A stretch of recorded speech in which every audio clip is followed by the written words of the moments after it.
ধর্ম নিয়ে কেউ জন্মায়নি দুনিয়াতে। আমরা জন্মানোর পর জাত চিনেছি, জন্মানোর পর ধর্ম চিনেছি। আজকে এখানটাই মুসলমান ডাক্তার হিন্দুর চিকিৎসা করছে, হিন্দু ডাক্তার মুসলমানের চিকিৎসা করছে। কিসের জন্য আমরা জাতে জাতে ধর্মে ধর্মে রেষারেষি করব? আমার রক্তে আপনি বাঁচছেন, আপনার রক্তে আমি বাঁচছি। মুসলমানের রক্তে হিন্দু বাঁচে না, মানুষের রক্তে হিন্দু বাঁচে, মানুষের রক্তে মুসলমানও বাঁচে। ওটা রক্ত, সে দেখুন হিন্দুকেও বাঁচাচ্ছে, সে একই রক্ত সে মুসলমানকেও বাঁচাচ্ছে। রক্তের কোনো ধর্ম নেই, রক্তের ধর্ম মানুষকে বাঁচানো। তা আমাদের দেহে যে রক্তটা বইছে, যে রক্তের দৌলত আমি আপনি বেঁচে আছি, তার যদি ধর্ম না থাকে, সে যদি ধর্ম নিয়ে ঝামেলা না করে, সে যদি বলে যে না আমি হিন্দুর দেহে ঢুকবো না, আমি মুসলমানের দেহেতেই থাকবো, আমি হিন্দুর দেহে ঢুকে আমি নাপাক কাজ করব না, সে যদি এটা না মনে না করে, যার জন্য আপনার জীবন চলছে, তাহলে আমি আপনি খামোখানা মনে করতে যাবো কেন? কোন ধর্ম তো আমাকে আপনাকে শেখায়নি এসব অবান্তর কথাবার্তা। আমরা মানুষ, মানুষের জন্য বাঁচি। ধর্ম আমাদের নিশ্চয় আছে।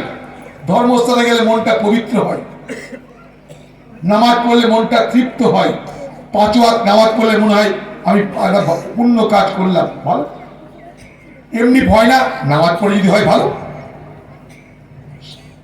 মাসে সারা বছর একটা মাসে রোজা রেখে ইফতার করে ঈদ যখন পালন করি মন ভালো লাগে, এটা ভালো।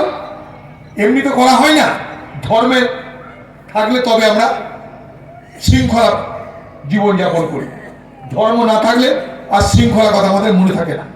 তাই যারা সেদিন ধর্ম স্থাপন করেছিলেন, মনে করুন সাল্লাল্লাহু আলাইহি ওয়াসাল্লাম, নবী হযরত মুহাম্মদ সাহেব বললেন যে বছরে একটা দিন, একটা মাস তোমাদের রোজা করতে হবে। এটার মধ্যে দিয়ে শুধু কি ধর্ম, তার পাশাপাশি আমরা আমাদের জীবনে শৃঙ্খলা শিখলাম।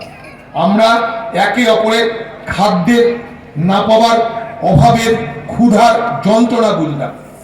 ইফতার করি যখন, তখন একে অপরের সঙ্গে এক থালাতে বসে একে অপরের সঙ্গে মহব্বত করে আমরা খাওয়া দাওয়া করলাম, অর্থাৎ আমাদের মধ্যে সম্প্রীতি তৈরি হলো। ধর্মের এগুলো সামাজিক দিক, এগুলো আমাদের বুঝতে হবে। ঠিক একইভাবে হিন্দু ধর্মও তাই, মুসলমান ধর্মেও তাই। আমরা খামোখা ধর্মের নামে আমরা নিজেরা আমাদের দূরত্ব তৈরি করে নিজেরা নিজেদেরকে ঝামেলায় ফেলি, নিজেরা আমাদেরকে নিজেদেরকে ঠকাই। তাই আজকে এই চিকিৎসায় এই যে কেউ রক্ত দিচ্ছেন, আপনি কি জানেন যে আপনার রক্তে কে বাঁচবে? সে হিন্দু না মুসলমান না খ্রিস্টান না পাঞ্জাবি, কে বাঁচবে আপনি জানেন না, কিন্তু আপনি দিচ্ছেন কেন? আপনি মনে করছেন আমার রক্তদান করার মধ্য দিয়ে আমি মানবের সেবা করলাম। এইটাই আমাদের সব থেকে বড় পরিচয় হওয়া উচিত আজকে। তাই এরকম একটা সুন্দর অনুষ্ঠান, সাধারণত এই রাজনীতি আর এ ভালো সে খারাপ, তার বাইরে এসে আমরা খোলা মনে একে অপরের সঙ্গে আমরা ভাব বিনিময় করে নিজেদের দেহ সুস্থ রাখার চেষ্টা করছি এবং আমরা একটা ভালো কাজে মনোনিবেশ করতে পারছি। আমাদের দেশে অনেক সমস্যা আছে, আমাদের দেশে অনেক সমস্যা আছে।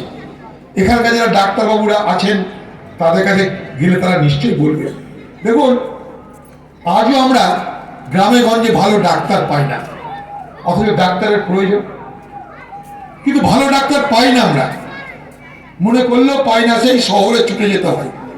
এখান থেকে শহরে যেতে গাড়ি ভাড়া লাগে, টোটো ভাড়া লাগে, গোটা দিন অন্য কাজ হয় না, সেখানে খাওয়া দাওয়ার জন্য হোটেলে পয়সা লাগবে।